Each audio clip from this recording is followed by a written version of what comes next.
Il mio nome è Nessuno. Vivo nelle stanze del potere e so le cose. So che ancora una volta l'Italia si prepara a farsi calpestare dai burocrati europei che fanno il bello e il cattivo tempo.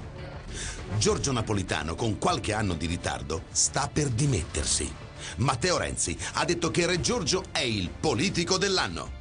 Certo, un premio se lo merita proprio l'uomo che ci ha dato prima il governo tecnico di Monti, poi quello di Letta e infine quello di Renzi, senza passare per le elezioni.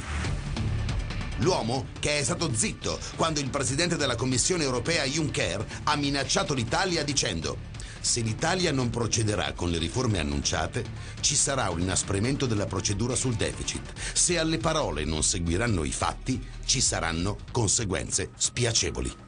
Già, quando l'Europa ci ha messo i piedi in testa, Napolitano non si è mai opposto. Però se l'è presa con chi critica la casta, dicendo che l'antipolitica è una patologia eversiva. Re Giorgio sta per andarsene, ma prima vuole farci un altro regalino. Da tempo si sta dando da fare per mandare al Quirinale un uomo di suo gradimento, uno che potrebbe mettere d'accordo anche Renzi e Berlusconi. Sì, lui, Mario Draghi, il capo della BCE, l'uomo che farebbe da commissario della Troica nel nostro paese. Da qualche giorno, però, è spuntato anche un altro nome, quello di Romano Prodi.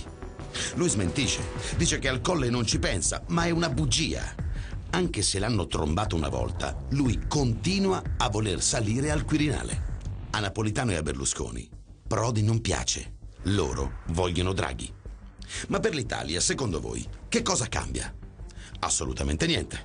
Che ci sia Prodi o ci sia Draghi, il risultato non cambia. Saremo comunque schiavi dell'Europa. Dopotutto, questi due personaggi hanno qualcosa in comune.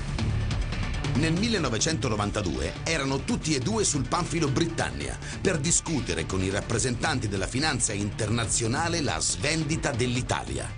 Draghi è l'uomo della BCE, Prodi è l'uomo delle privatizzazioni, l'uomo che ci ha portato a tutti i costi nell'euro e poi è andato in giro a vantarsene. Re Giorgio era succube dell'Europa, ma chi lo seguirà rischia di essere molto peggio. Ha ragione Juncker. Per l'Italia sono in arrivo conseguenze spiacevoli. Che si chiamino Prodi o Draghi, poco cambia. Sarà sempre la Troica a comandare. Fidatevi di Nessuno.